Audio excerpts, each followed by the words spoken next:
तो भगवान शंकर का स्वप्न आना अच्छा होता है कि बुरा होता है? पहले तो स्मरण करें शिव जी का पूरा स्वरूप, जटाधारी, त्रिपुंडधारी, त्रिशूलधारी, त्रिनेत्रधारी, भस्मधारी, नग्नवेशधारी, नंदी, वृषभ, पार्वती, गणेश, कार्तिकेय, अशोक सुंदरी, पूरे परिवार के साथ अगर शंकर जी का पूरा परिवार आपको स्वप्न में दिख रहा है तो ये मानकर चलना कि तुम्हारे यहाँ कोई शुभ कार्य होने वाला है।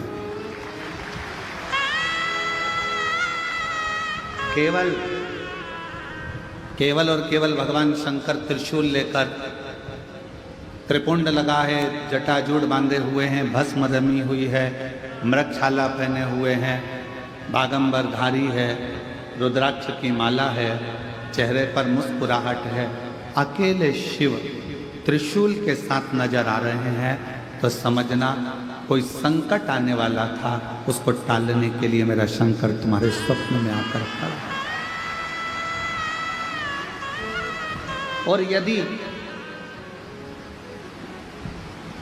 भगवान शंकर का कोई शिवलिंग नजर आ रहा है, केदारनाथ, भीमाशंकर, महाकाल, कुबेरेश्वर बाबा, मल्लिकार्जुन, वैद्यनाथ, कृष्णेश्वर, या तुम्हारे घर के पास में जो शिवलिंग है वो भी, या कोई पुराना शिवलिंग जिसको तुमने कभी देखा ही नहीं है, तुम्हारे स्मरण में भी कभी नहीं आया, ऐसे शिवलिंग का अगर दर्शन हो रहा है तो ये समझ लेना कि शंकर भगवान आपके द्वारा कोई अच्छा कार्य करवाने वाले हैं और वो आपको प्राप्त होगा,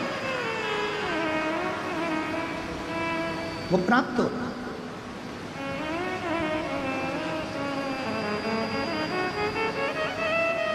शिव जी कोई श्रेष्ठ कार्य, देवराज नाम का ब्राह्मण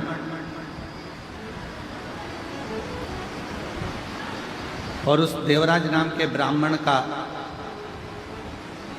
सबसे बड़ा क्रम कि ना मैंने कोई पुण्य करा, ना मैंने कोई दान करा, ना मैंने कोई सत्कर्म करा, ना मैंने कोई गुरु बनाया, ना कोई मैं तीर्थ गया, ना मैं कोई अच्छे कार्य के लिए गया, फिर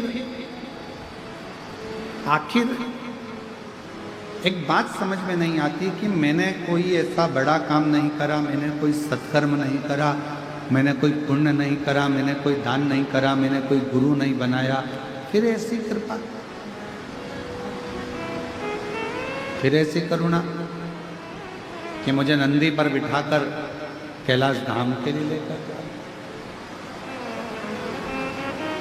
ये पुण्य कौन सा? तो कहा एक पुण्य, देवराज तुम किसी तीर्थ में नहीं गए, तुमने कभी कोई दान नहीं करा, तुमने कोई वेद नहीं पढ़ा, तुमने कोई पुराण नहीं पढ़ी, तुमने कोई शास्त्र नहीं पढ़ा और ना तुमने कोई गुरु मंत्र लिया, पर एक पुण्य तुमने करा। पहला पुण्य था शंकर भगवान के मंदिर तक पहुंच जाना। शिव महापुराण की कथा कहती है जो शिव के मंदिर तक पहुंच जाता है समझ लो वो सारे तीर्थ कर लेता है। पूर्ण बोल बम का नारा है, सारी समस्या का हल मान।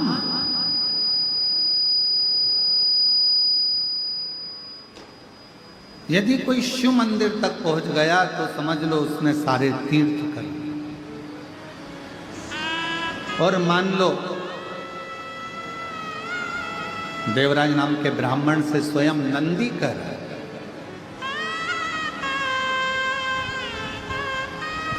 यदि मंदिर में पहुंचने के बाद उसने अगर भगवान शंकर की कथा को, शिव महापुराण की श्रवण कर लिया, वाचन कर लिया, सुन लिया, तो समझ लो उसने सारे वेद पुराण और शास्त्रों को पढ़ लिया और श्रवण कर लिया। सब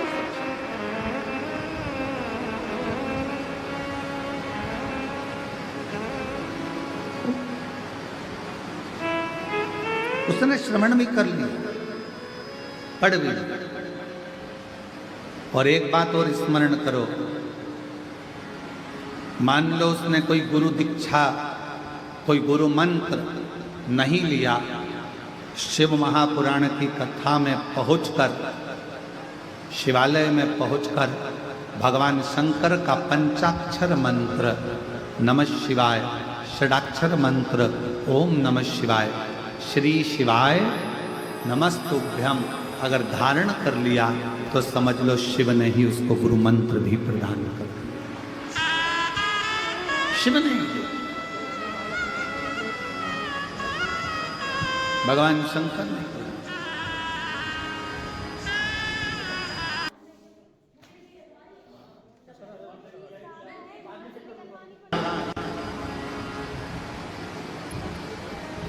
गुरु का काम भी मार्ग दिखाने का है और शिव महापुराण का काम भी मार्ग दिखाने का है।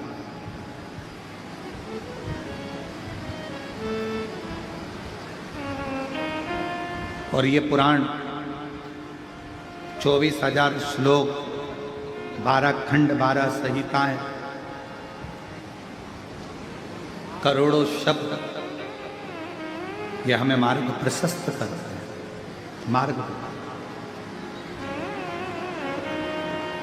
हाँ, गुरु भी परीक्षा लेता है और शिव महापुराण की कथा भी परीक्षा लेता है, शंकर भी परीक्षा लेता है।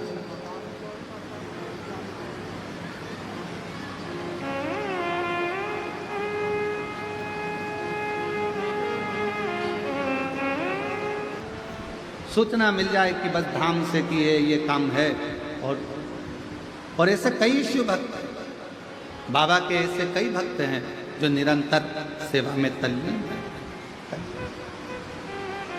तो शिव पुराण कर रहे, माता का काम अपना है, पिता का काम अपना है, गुरु का काम अपना, स्वयं का काम स्वयं को करना चाहिए। ये गुरुजी प्रवचन में कह रहे थे। अब गुरुजी ने प्रवचन दिया, सारे शिष्यों ने श्रवण करा, बहुत सारे शिष्य बैठे थे, सबने उस बात को ग्रहण किया। अब ग्रहण करने के बाद गुरुजी ने मन में सोचा कि अब इन लोगों ने ग्रहण तो कर लिया, चलो आज अपने को एक यजमान के घर में भोजन प्रसाद ग्रहण करना, भोजन ले, चलो सारे के सारे गुरुजी के साथ में चल।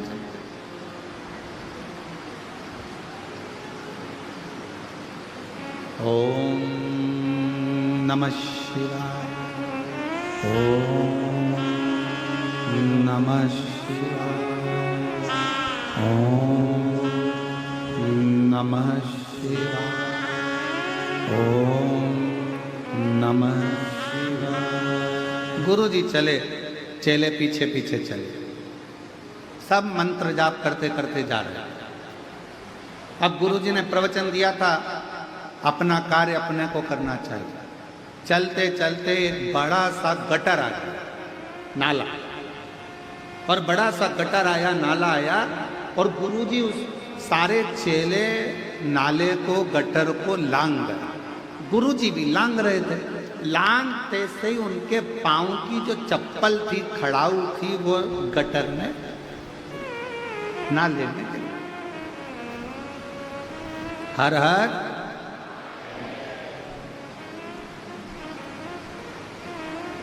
अब वो चप्पल गिर गई,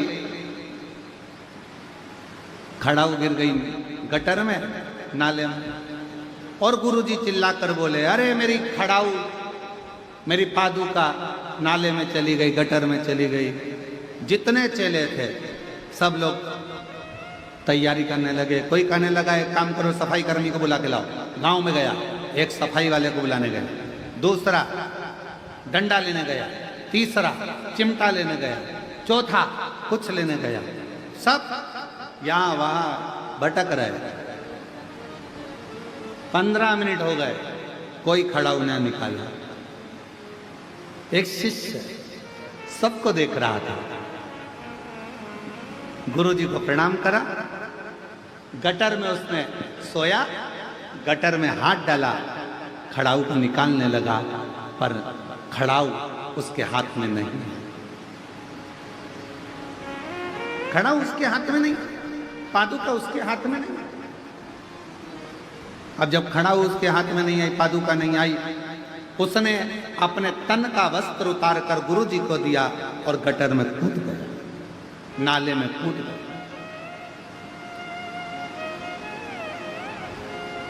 कोई सफाई कर्मी को लेने गया, कोई किसी को लेने गया, कोई किसी को लेने गया, और मालूम पड़े वो गटर में कूदा, खड़ाऊ निकाली, धोया, गुरुजी को लाकर दे दी। गुरुजी ने खड़ाऊ पहन ली और सारे के सारे शिष्य आ गए। और आते से ही शिष्यों ने कहा कि गुरुजी तो इतना बड़ा प्रवचन दे रहे थे कि खुद का काम खुद को करना चाहिए,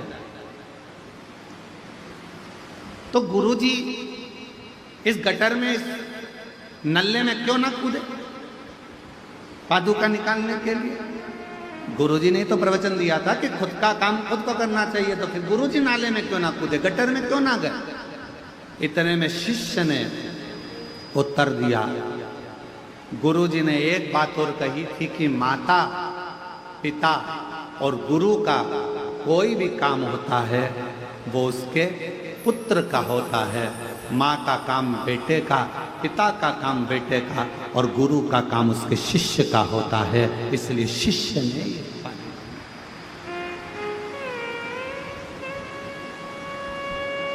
चल दिया, फिर चल दिया। ओम नमः शिवाय, ओम नमः शिवाय, ओम नमः शिवाय, ओम नमः शिवाय। फिर चल,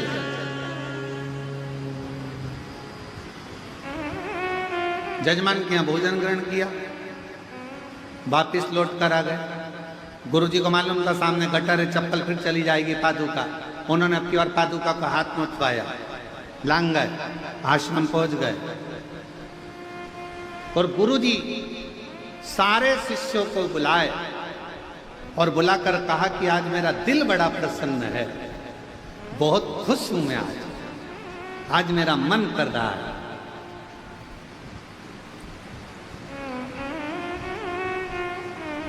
जिस शिष्य ने गटर में से मेरी पादुका निकाली है, मेरा मन करता है आज मैं उसे कुछ दूं।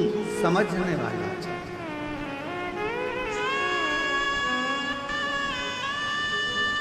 और मैंने तेरे ही भरोसे बाबा, तेरे ही भरोसे हवा बिच उड़ती जवानी बाबा, डोरा छड़ीना में कटी जवानी।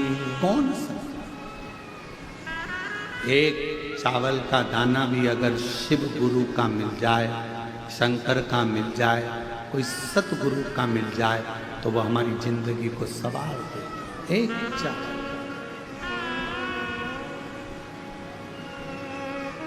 अब लोगों की दृष्टि में क्या है, फालतू का साल पड़ा होगा, गुरुजी ने उठा के दे दिया।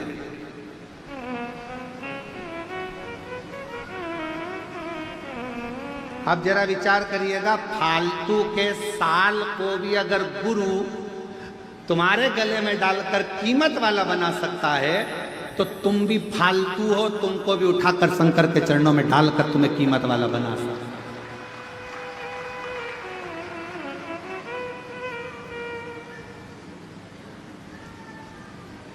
तुम भी ये सोचो ना कि हम भी, हो सकता है कि हमारे जीवन में ना जाने कितना पाप कर्म किया हो, कितना गलत कर्म किया हो, क्या क्या करा हो, हम भी अपने जीवन में हो सकता है ऐसे कि हमारी मंजिल तक नहीं पहुंच पा रहे, हम भी फालतू होंगे उस समय पर। हमारे पास में भी कोई कार्य नहीं होगा, तो हमारा गुरु, कोई शिव गुरु ऐसा मिलेगा कि हमको भी परमात्मा की शरणागति तक, शुभ कार्य तक पहुंचा सके, अच्छी जगह तक पहुंचा सके।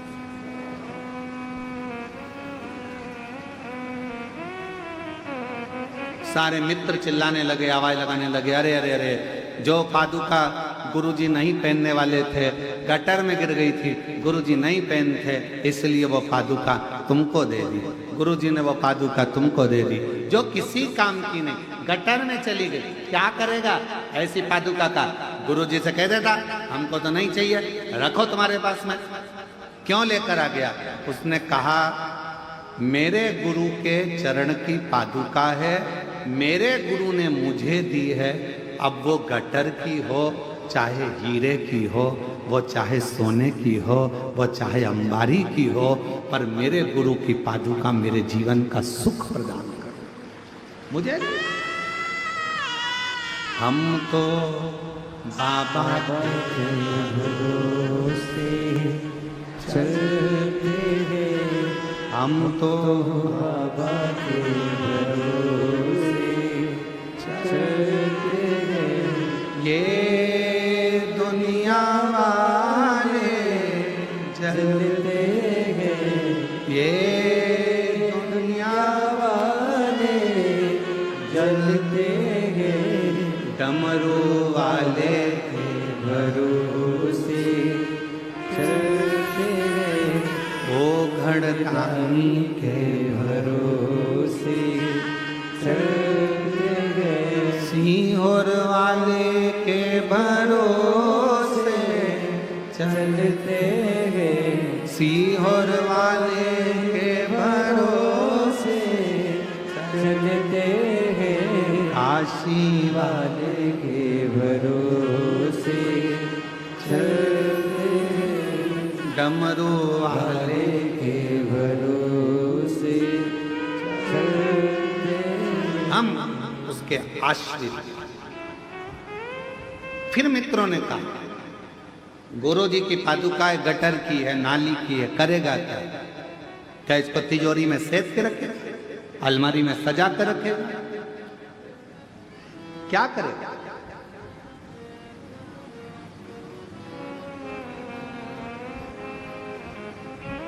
और शिव पुराण कहती है बाबा तेरे चरणों की गर धूल जो मिल जाए, सच कहता हूं मेरे कुबरेश्वर बाबा मेरी जिंदगी संवर जाए। सच कहते हैं तेरी करुणा दिन रात बरसती है,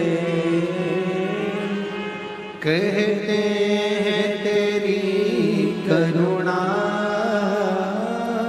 दिन रात बरसती है, एक बूंद जो मिल जाए, एक बूंद जो मिल जाए, मन कलियां खिल जाए,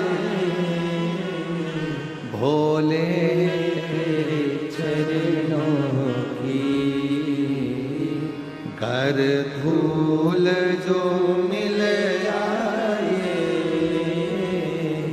बाबा तेरे चरणों की गर धूल जो मिल जाए, सच कहता हूँ बाबा, सच कहता हूँ गुरुदेव, किस्मत ही बदल जाए, बाबा तेरे चरणों की किस्मत। यहाँ तो पादुका की बात करते हो। शिष्य ने कहा मेरे गुरु ने मुझे दी, भले गटर की है, नाली की है, कैसे कैसे?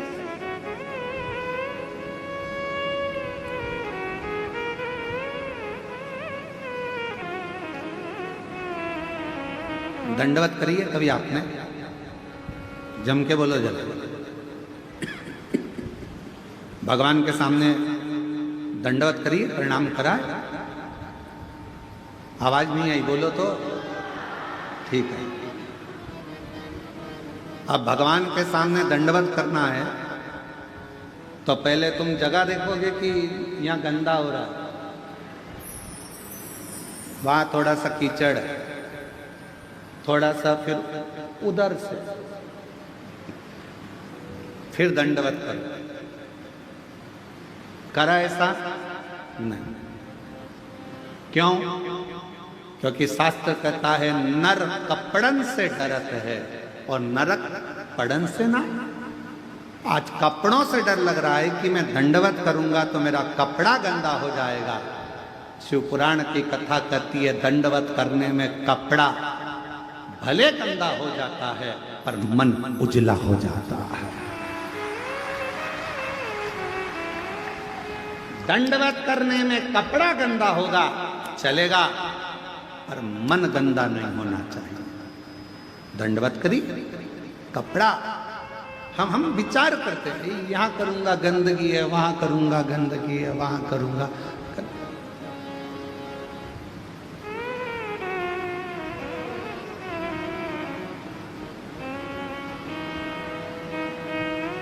कितना सुंदर कहा है, सावधानी पूर्वक सुनिएगा।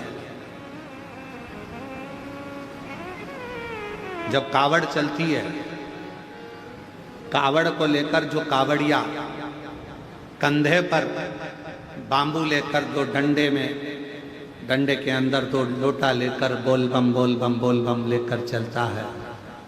किसी का पीक, थूक, गुटका रोड पर पड़ा रहता है। अगर कावड़िया उस गुटके को लांग कर चले जाता है तो जिसने थूका हुआ होता है उसको मरने से पहले भोगना पड़ता है। कावड़ जाने वाले रास्ते पर कावड़िया जिस मार्ग से जाते हैं, कावड़िया जिस रास्ते से निकलते हैं, कावड़ जिस मार्ग से निकलती है, उस मार्ग को कई लोग अपने घर के दरवाजे पर भी अगर गंदगी है तो पानी डालकर साफ कर देते हैं कि कोई कावड़िया निकल कर जाएगा, शिव के लिए जल लेकर जा रहा है, शंकर को दिल से चढ़ा रहा है। हम नहीं जा सकते पर अपने मार्ग को स्वच्छ तो बना सकते। और कितनी सुंदर बात कही स्वयं माता पार्वती जी ने तुमरुका जी से प्रश्न किया था कि कावड़ सावन के महीने में क्यों भराती है? क्या कावड़ शिवरात्रि पर नहीं भरा सकती? 12 महीने नहीं भरा सकती? श्रावण के महीने में ही क्यों भराती है? क्योंकि भगवान तुमरुका जी ने कहा संसार में रहने वाला चाहे पशु हो, पक्षी हो, जलचर हो, चाहे मनुष्य हो, वो पृथ्वी पर गंदगी कर देता है। बारिश का पानी सावन में जब गिरता रहता है तो रोड मार्ग स्वच्छ होता रहता है। तो जिसने अगर कुछ गंदगी करी भी है तो उसको दोष नहीं लगता और कावड़ियां निकलता चलता। श्रावण में कावड़ की महत्वता क्यों? क्या माघ महीने में कावड़ नहीं भर सकते? क्या बैसाख महीने में कावड़ नहीं भर सकते? क्या हम ज्येष्ठा महीने में नहीं भर सकते? कार्तिक में नहीं भर सकते? भादों में नहीं भर सकते? केवल श्रावण का महीना कावड़? उसका कारण केवल इतना सा है, जल वृष्टि होती रहती है, भूलवश कोई थूक कर चले गया, वो पानी से साफ हो जाता है। तो जिसने थूका उसको दोष नहीं लगता है। कावड़िया के चलने से पाप उत्पन्न नहीं होता, इसलिए श्रावण के महीने में ही कावड़ को भरा जाता है। ये शिव की उदारता, शंकर की करुणा। नहीं तो शिव जी के कावड़ तो बैसाख में भी भर सकते थे, जिस समय लोग ठंडा पानी भरते हैं, भगवान को चढ़ाते हैं। और नहीं तो कई लोगों के मन में आता है कावड़ क्यों चढ़ा रहे हो सावन में? भगवान के ऊपर तो पहले से ही इतना पानी गिर रहा है बारिश का, क्या करोगे चढ़ाकर? और कावड़ को श्रावण महीने में चढ़ाने का कार्य ही यही है कि मान लो कोई पक्षी है, उसने गंदगी कर दी, कावड़िया उलांग कर गया, पक्षी को दोष लगे, उससे अच्छा है श्रावण के महीने में जलवृष्टि होती रहती है और वह जलवृष्टि के कारण कावड़िया चलता रहता है तो किसी को दोष नहीं लगता। बाबा के धाम पर जाकर अविरल जल को समर्पित करता है तो सुख का अनुभव करता है, सुख का।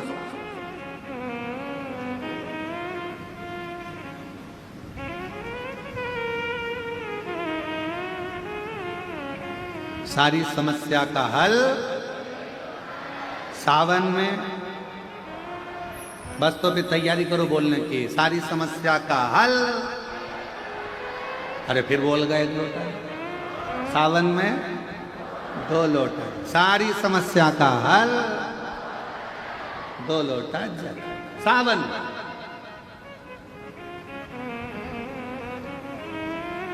कितनी कृपा शिव करता, मेरे ओघड़दानी मेरे शंकर भगवान। तो ये ना विचार करे कि गंदा है, गंदगी है। भगवान के सामने दंडवत करते समय ये विचार ना करा जाए। जब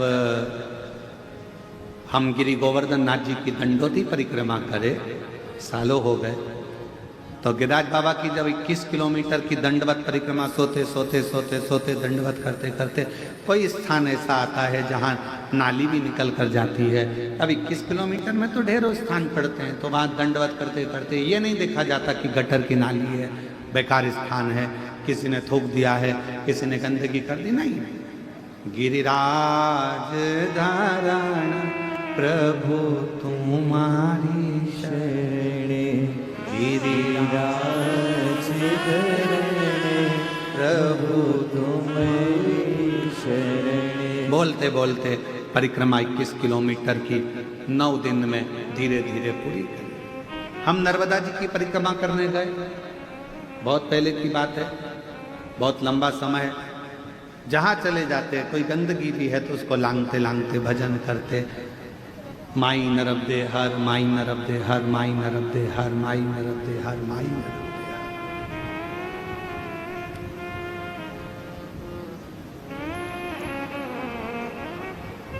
तदीय पाद पंकजम नमामि देवी, माई नर्मदे हर, माई नर्मदे हर बोलते बोलते चले।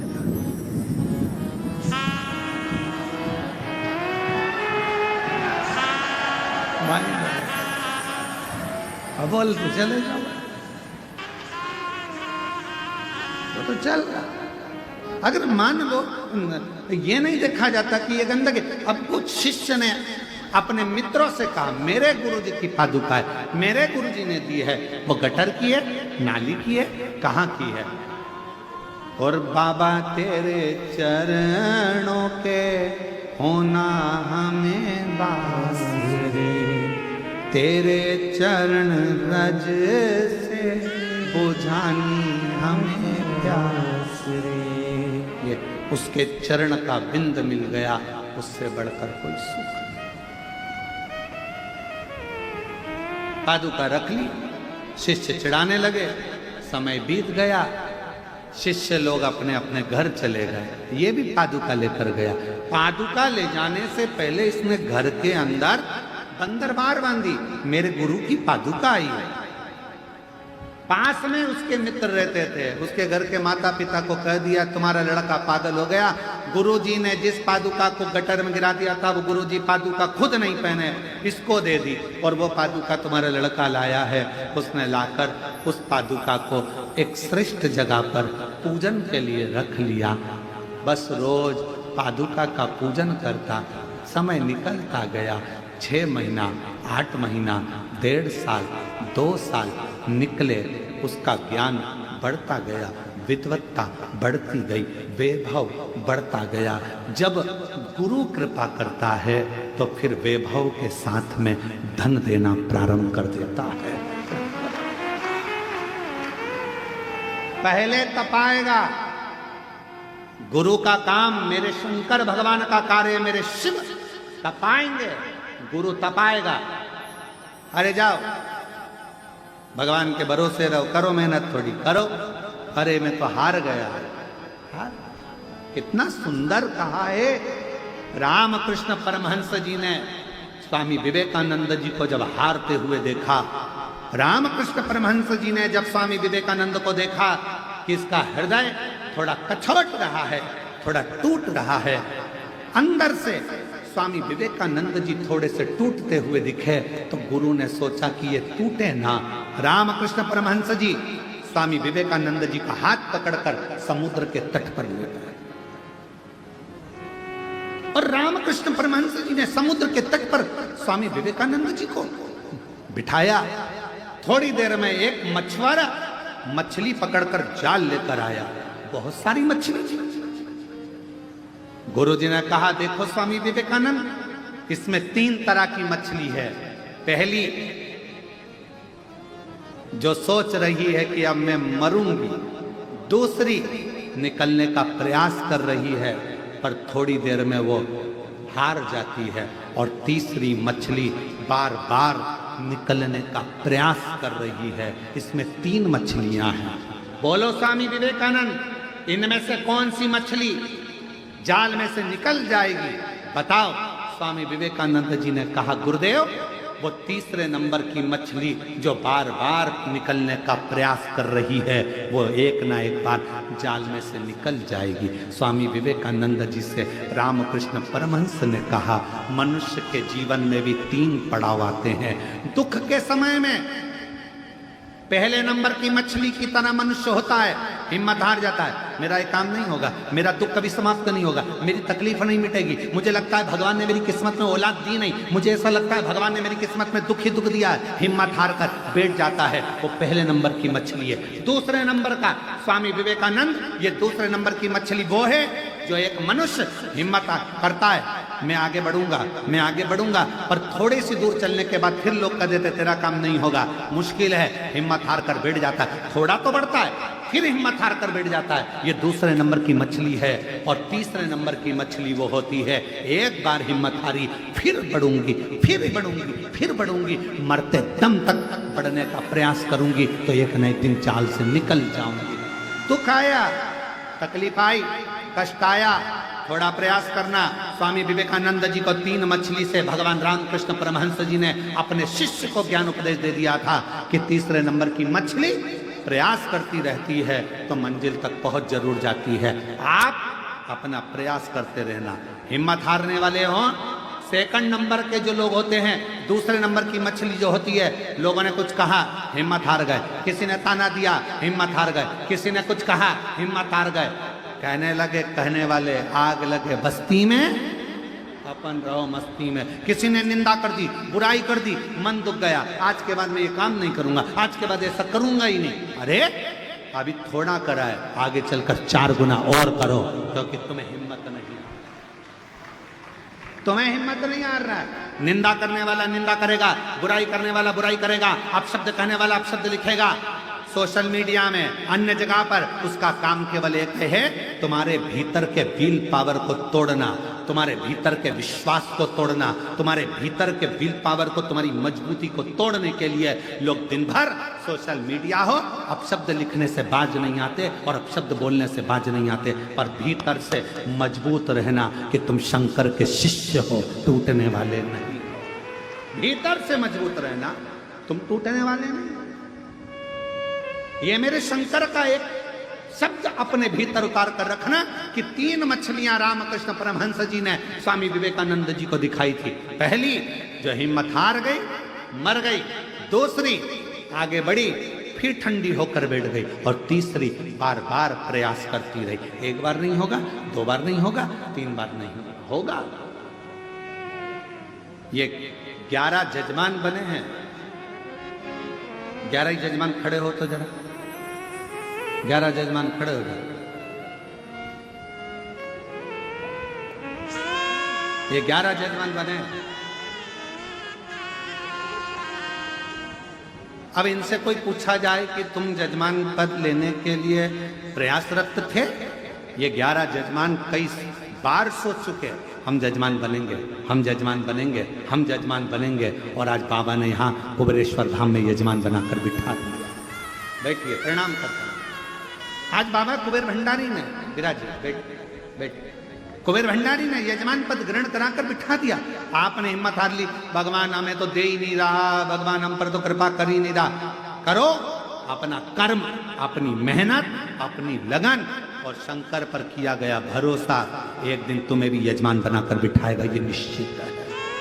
हिम्मत नहीं हार।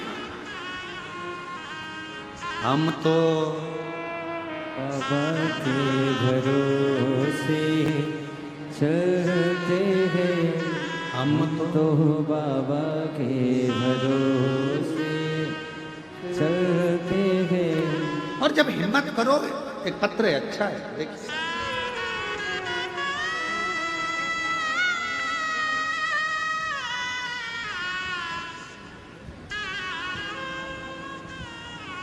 ज्योति मिश्रा शांति नगर बांदा उत्तर प्रदेश की रहवासी है।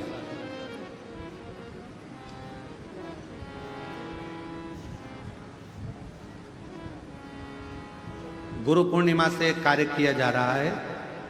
चैनल पर मोबाइल नंबर नहीं दिखाया जाएगा। जो जजमान का पत्र रहेगा उसका मोबाइल नंबर चैनल पर नहीं दिखाया जाएगा। उसका कारण है, मोबाइल नंबर चैनल से कई लोग निकाल लेते हैं और बाद में उन जिनका पत्र है उनको कुछ बोलते हैं, तो इसलिए मोबाइल नंबर दिखाना आज से बंद किया जा रहा है कि चैनल पर पत्र का मोबाइल नंबर नहीं दिखाया जाएगा। ज्योति मिश्रा, शांति नगर, बांदा, उत्तर प्रदेश। एड्रेस जरूर बताया जाएगा। क्यों? क्योंकि जाओ तो सरी, पुरस्कार देकर भेजेंगे। ज्योति मिश्रा, शांति नगर, बांदा, उत्तर प्रदेश से, और कहीं बैठी हो तो अवश्य आ सकते हैं। गुरुजी, एक लोटे जल का मैं क्या वर्णन करूं, मेरे पास शब्द बयान करने के लिए नहीं है। 2022 से कथा सुन रही हूँ। एलईडी पर कथा चल रही है, पत्र चल रहा है, एलईडी पर चल रहा है, आस्था चैनल पर भी चल रहा है। 2022 से कथा सुन रही हूँ। बहू को एक पुत्री थी, उसके बाद में कोई संतान का सुख नहीं आया। डॉक्टरों ने खूब, हमने इलाज भी कराया पर कोई योग नहीं। 12 साल निकल गए बेटी के होने के बाद, पर कोई सुख। ऐसे दिन निकलते गए। तब किसी के कहने पर सफेद आंकड़े की जड़ का उपयोग करा, पशुपतिनाथ का व्रत किया और मेरी बहू बाबा की कृपा से 12 साल के बाद पुत्र रत्न की प्राप्ति हुई। ये शिव की कृपा से। गुरुदेव, ये तो एक छोटी सी बात है, पर सबसे बड़ी बात यह है कि मेरे पेट में एक गांठ हो गई थी, जिस गांठ को बच्चेदानी में डॉक्टर ने हर कुछ बोला, पर बाबा पे भरोसा कर कर रुद्राक्ष का जल और बेलपत्र खाना प्रारंभ करा तो आज बाबा की कृपा से मेरी गांठ गल गई। डॉक्टर ने भी कह दिया तुम्हें कोई बीमारी नहीं है। शिव की कृपा से हम प्रणाम करने के लिए एक पत्र और अच्छा देखिए।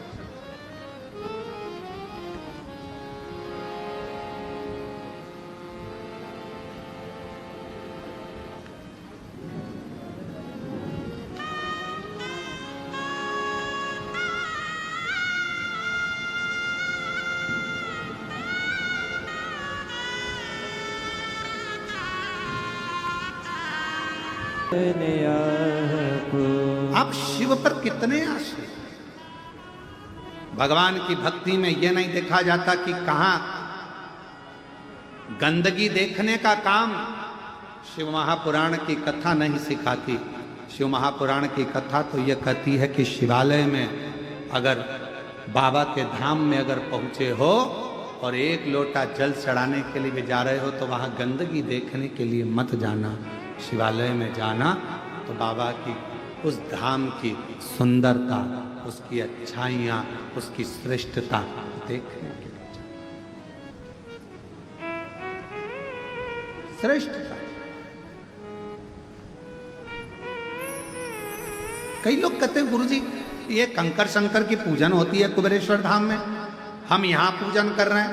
लोग चप्पल पहन के सामने से निकल गए, हम यहां बैठकर पूजन कर रहे हैं, लोग जूता पहनकर वहां से निकल गए। कंकर शंकर की पूजन होती है, कोई पांव उधर रख दिया, कोई चप्पल उधर रखकर निकल गया। हमारा निवेदन है, तुम चप्पल देखने के लिए बैठे हो, तुम जूता देखने के लिए बैठे हो, तुमने 5 कंकर बीने रखा, तुम्हारा ध्यान तुम्हारे महादेव में होना चाहिए। यही तो कुबेरेश्वर धाम है जहां दिल लगाया जाता है, दिमाग नहीं, दिल लगाया जाता है।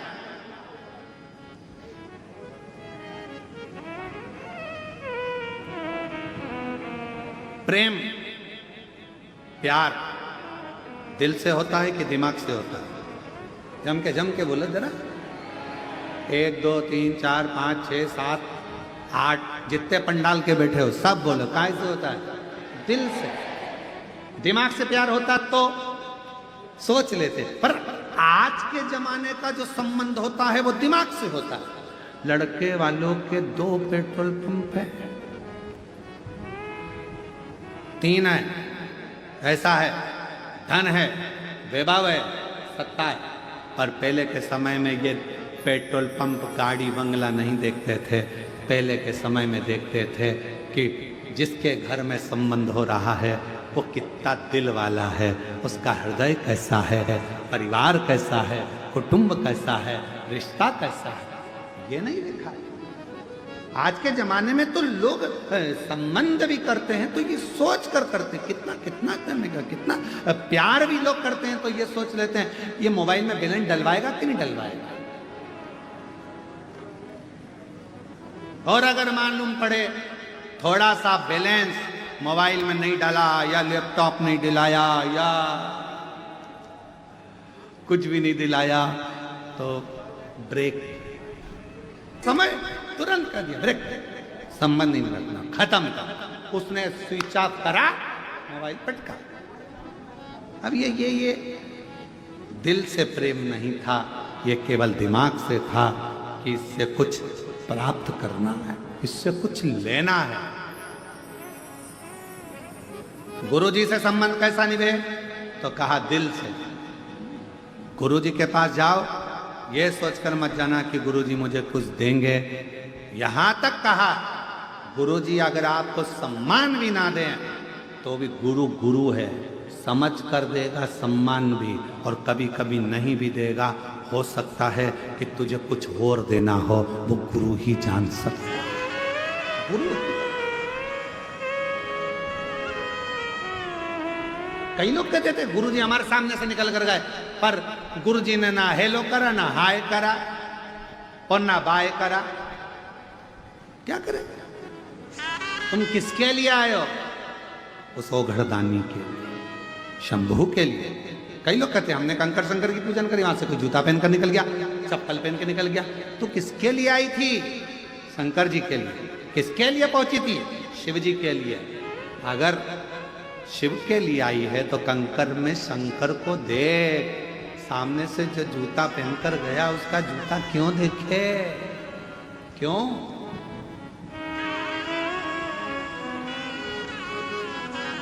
कितना सुंदर कहा है, जब प्यार हो जाता है, प्रेम हो जाता है तो चांद में भी सूरत नजर आती है। उसी तरह जब प्रेम हो जाए तो कंकर में भी शंकर नजर आता है। शिव शिव वही। और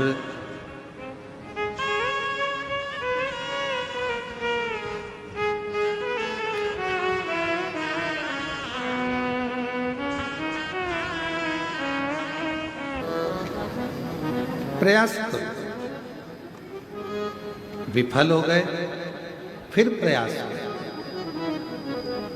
फिर विफल हो गए फिर प्रयास करो। प्रयास करने वाला कभी हारना नहीं चाहिए। अपनी मेहनत, अपनी लगन से आप कर्म करते रहिए, उसका फल आपको मिलेगा।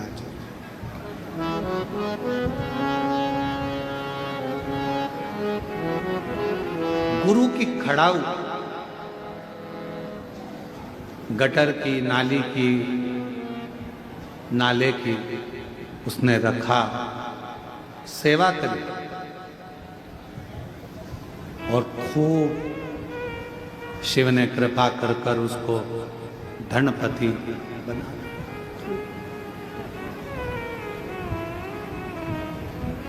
अब एक दिन सारे मित्र मिल गए, शिष्य मिल गए, उन्होंने कहा तू इतना वैभवपति, इतना धनपति कैसे बन गया? उसने कहा तुम्हारी दृष्टि में वो गटर की, नाले की पादुका थी, खड़ाऊ थी, पर मेरी दृष्टि में मेरे गुरु के चरण की धूल थी जिसने मुझे निहारा। मेरी जीजियों, मेरे जीजाओं, बेटियों, बेटाओं, मेरी माताओं, मेरे भाई, मेरी बहनों, एक निवेदन आप सबसे, यदि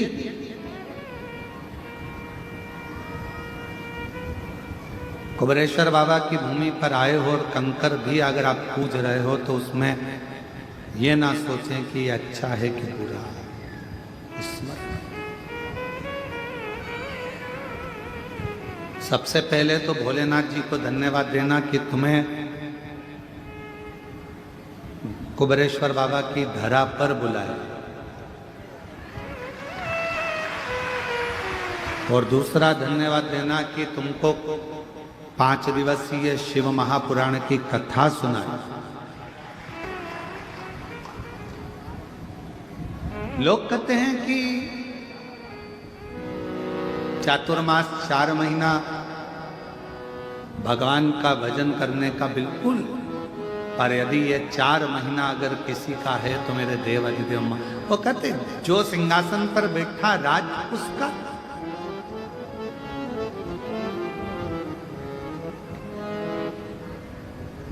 चातुर्मास के अंतर्गत 4 महीना भगवान की अविरल भक्ति को धारण कर शिव को अपना माना।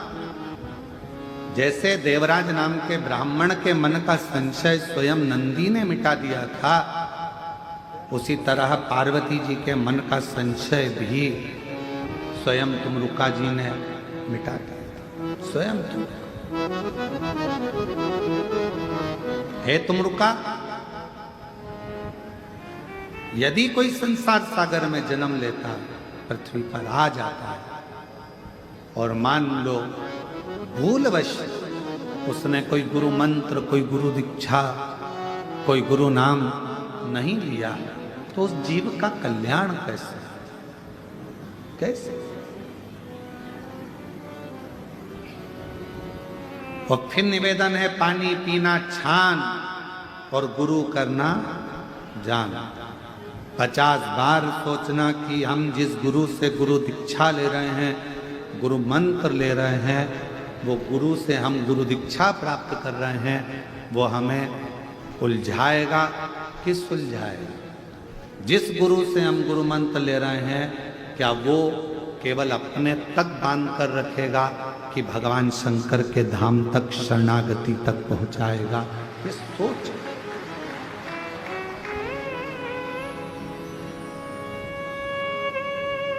कई लोग आए,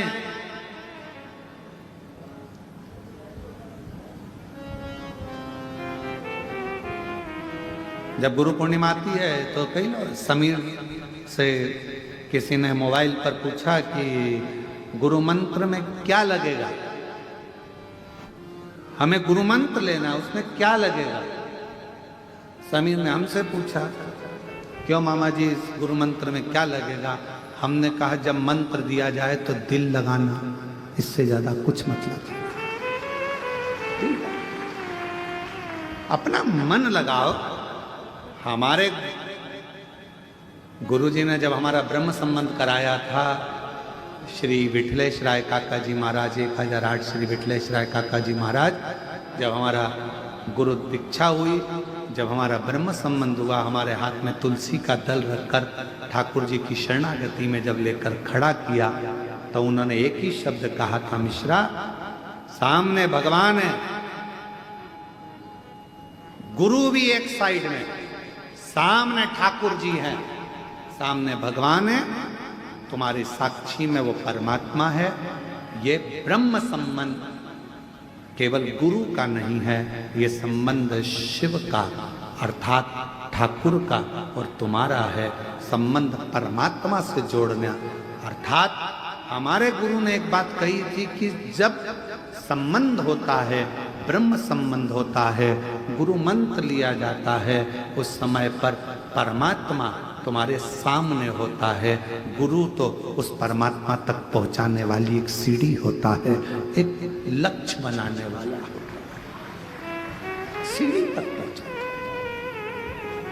गुरु का काम क्या है? क्या करा? कुबेरेश्वर धाम के लोग कहते हैं सियोर वाला महाराज, सियोर वाला महाराज। सियोर वाले महाराज ने करा क्या? केवल एक काम करा, आप अपने घर से एक लोटा जल लेकर शंकर के मंदिर तक जाओ, अपने घर के पास में जो शंकर का मंदिर है वहां लेकर जाओ, बस यही मूल है। क्या लगेगा गुरु मंत्र में? तो कहा केवल दिल लगेगा गुरु मंत्र में। आप जब मंत्र लो, कई कई लोग आते हैं मंत्र लेने के लिए, क्या लगेगा? केवल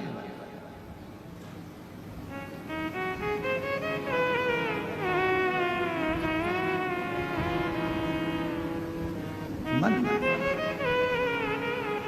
सब जगह पर गुरु मंत्र पूरे साल दिया जाता है, पर कुबेरेश्वर बाबा की धरा पर तो केवल एक दिन गुरु पूर्णिमा के दिन आप गुरु के और परमात्मा के चरणारविंद में छोड़ दिया जाता है कि ये शिव का है, जो आया है ये शंकर का है और शंकर इनके हैं। हम तो बीच में इनका संबंध, जैसे शादी के समय पे पंडित जी नहीं होते, तुम्हारा ये बांध देते हैं गठजोड़ा, बंधन बांध देते हैं। गुरु का काम बस इतना ही है, शंकर से तुम्हारा संबंध बांध दिया जाए। और कभी फेरे में क्या होता है, कभी लड़की आगे होती है, कभी लड़का आगे होता है, उसी तरह कभी भक्त आगे चले तो कभी मेरा भोलेनाथ आगे चले, संबंध निभा चले। ये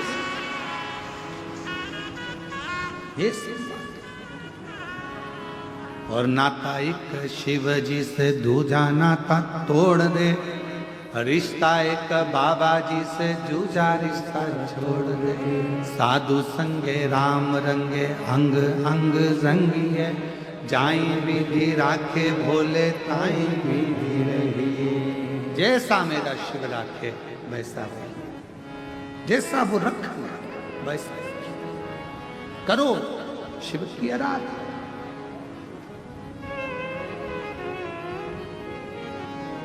देवराज के मन में भी प्रश्न था, जैसे पार्वती जी के मन में प्रश्न आया कि संसार में आने के बाद मनुष्य की गति का क्या, उसका अगर गुरु दीक्षा नहीं, गुरु मंत्र नहीं तो उसकी गति क्या?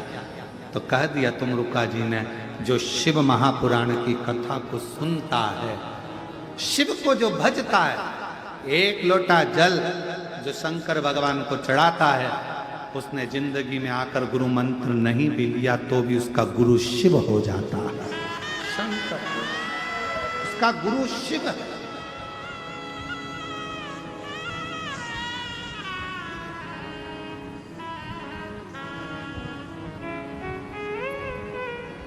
अभी बीच में हमने कहा था घर की मां गुरु है, घर का पिता गुरु है, शिक्षा स्कूल में पढ़ाने वाला शिक्षक भी तुम्हारा गुरु है। कोई तुम्हें मार्ग बता दे वो भी गुरु है। वो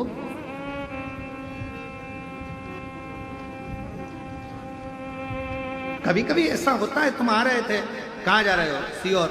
मार्ग भटक गए, रास्ते में गाड़ी रोकी, किसी से पूछा क्यों भैया? हमें सीहोर जाना है। कहाँ से रास्ता है, किधर से पकड़े? बस यहाँ से